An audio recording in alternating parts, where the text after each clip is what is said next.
Good morning. This morning I'm going to read Jumanji, which you may know as a movie, but it was first a book. Jumanji. Now remember, Mother said, your father and I are bringing some guests by after the opera, so please keep the house neat. Quite so, added Father, tucking his scarf inside his coat. Mother peered into the hall mirror and carefully pinned her hat in place, then knelt and kissed both children goodbye. When the front door closed, Judy and Peter giggled with delight. They took all the toys out of their toy chest and made a terrible mess, but their laughter slowly turned to silence, till finally Peter slouched into a chair. You know what, he said. I'm really bored. Me too, sighed Judy. Why don't we go outside and play?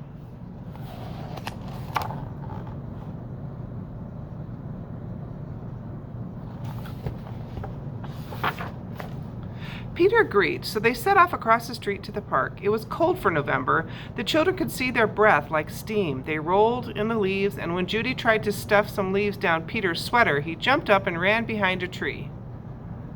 When his sister caught up with him, he was kneeling at the foot of the tree, looking at a long, thin box. What's that? Judy asked. It's a game, said Peter, handing her the box. Jumanji, Judy read from the box, a jungle adventure game. Look, said Peter, pointing to a note taped to the bottom of the box. In a childlike handwriting were the words, free game, fun for some, but not for all. P.S. Read instructions carefully. Want to take it home? Judy asked. Not really, said Peter. I'm sure somebody left it here because it's so boring. Oh, come on, protested Judy. Let's give it a try. Race you home. And off she ran with Peter at her heels.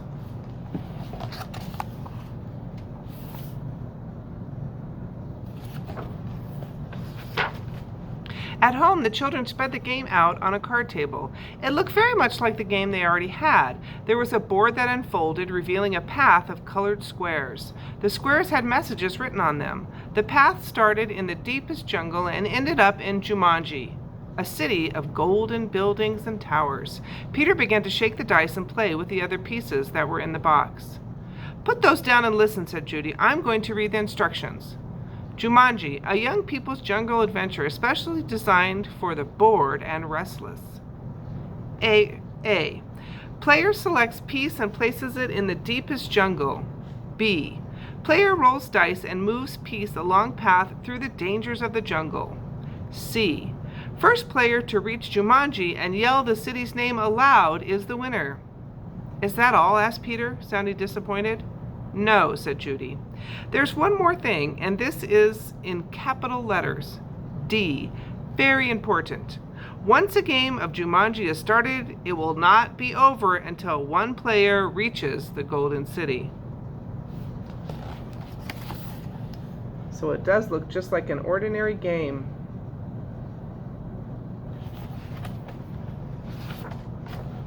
Oh, big deal, said Peter, who gave a boring yawn. Here, said Judy, handing her brother the dice. You go first. Peter casually dropped the dice from his hand. 7, said Judy. Peter moved his piece to the 7th square. Lions, attack. Move back 2 spaces, said Judy. Gosh, how exciting, said Peter, in a very unexcited voice. As he reached for the piece, he looked up at his sister. She had a look of absolute horror on her face. Peter, she whispered. Turn around very, very slowly. The boy turned in his chair. He couldn't believe his eyes. Lying on the piano was a lion, staring at Peter and licking his lips.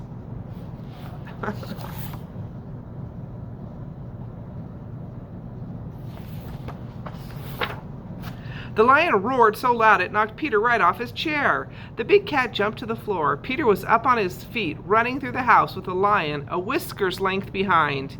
He ran upstairs and dove under a bed. The lion tried to squeeze under, but got its head stuck. Peter scrambled out, ran to the bedroom, slammed the door behind him.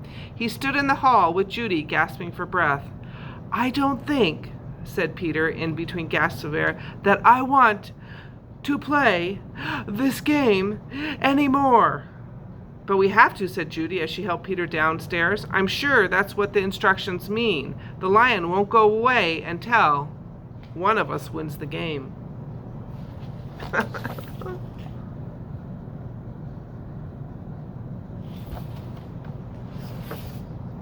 Peter stood next to the card table. Can't we just call the zoo and have him taken away? From upstairs came the sounds of growling and clawing at the bedroom door. Or maybe we could wait until Father comes home. No one would come from the zoo because they wouldn't believe us, said Judy. And you know how upset Mom would be if there is a lion in the bedroom. We started the game and now we have to finish it.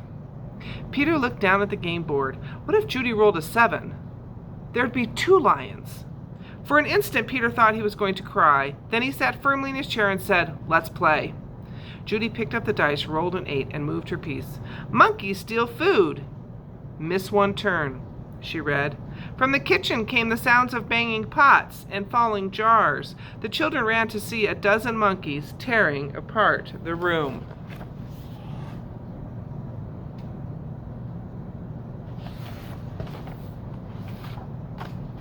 "Oh, boy," said Peter. "This would upset Mother even more than the lion." "Quick," said Judy. "Back to the game." Peter took his turn. Thank heavens he landed on a blank space. He rolled again. "Monsoon season begins. Lose 1 turn." Little raindrops began to fall in the living room. Then a roll of thunder shook the walls and scared the monkeys out of the kitchen. The rain began to fall in buckets as Judy took the dice. Can you see the monkeys looking at the game?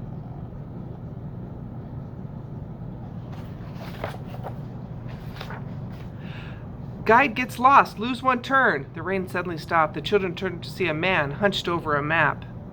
"Oh dear, I say. Spot of bad luck now," he mumbled. "Perhaps a left turn here then. No, a right turn here. Yes, absolutely. I think a right turn. Or maybe—" "Excuse me," said Judy, but the guide just ignored her.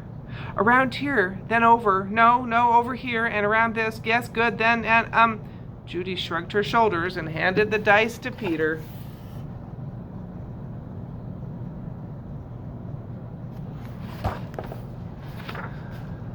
"4, 5, 6, he counted. "Bitten by tsetse fly. Contract sleeping sickness. Lose 1 turn." Judy heard a fainting, buzzing noise and watched a small insect land on Peter's nose.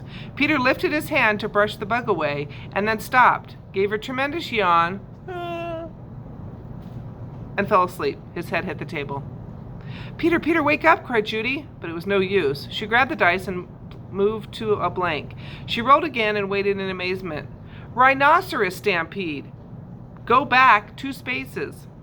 As fast as he had fallen asleep, Peter awoke. Together they listened to a rumbling in the hallway. It grew louder and louder. Suddenly a herd of rhinos charged through the living room and into the dining room and crashed all the furniture in their path. Peter and Judy covered their ears as sounds of splintering wood and breaking china filled the house.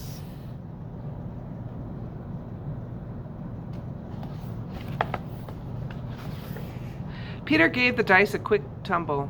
"Python sneaks into camp. Go back 1 space."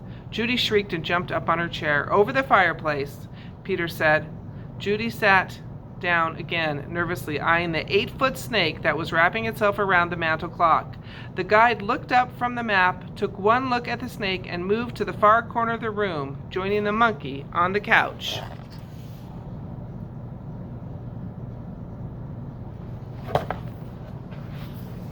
Judy took her turn and landed on a blank spot. Her brother took the dice and rolled a 3. "Oh no," he moaned. "Volcano erupts. Go back 3 spaces." The room became warm and started to shake a little. Molten lava poured from the fireplace opening. It hit the water on the floor and the room filled with steam. Judy rolled the dice and moved ahead. "Discover shortcut. Roll again." "Oh dear," cried Judy. Judy saw the snake unwrapping itself from the clock. "If you roll a 12, you can get out of the jungle," said Peter. "Please, please," Judy begged as she shook the dice. The snake was wriggling his way on the floor. She dropped the dice from her hand, 1 6, then another. Judy grabbed the piece and slammed it on the board. "Jumanji!" she yelled as loud as she could.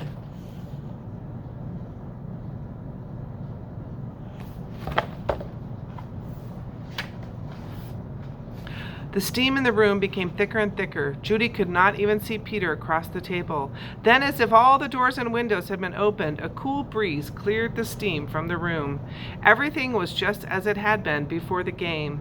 No monkeys, no guides, no water, no broken furniture, no snake, no lion roaring upstairs, no rhinos. Without saying a word to each other, Peter and Judy threw the game into its box. They bolted out the door, ran across the street to the park, and dropped the game under a tree.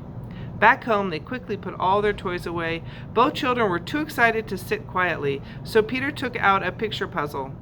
As they fit the pieces together, their excitement slowly turned to relief, and then exhaustion. With the puzzle half done, Peter and Judy fell asleep on the sofa. Here's Peter running out to the park.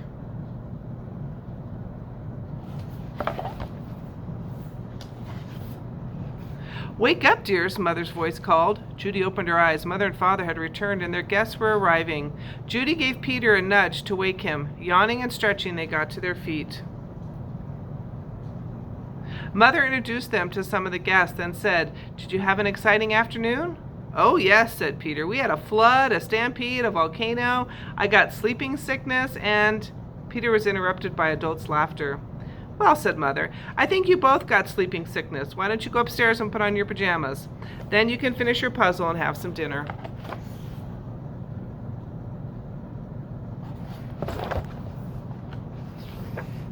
When Peter and Judy came back downstairs, they found that the father had moved the puzzle into the den.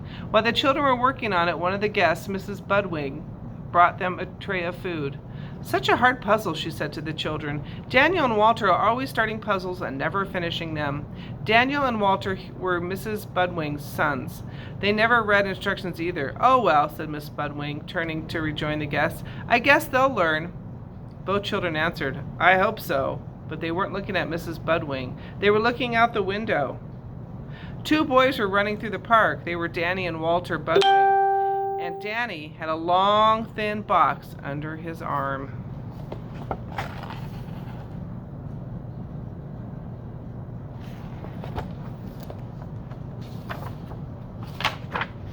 The end.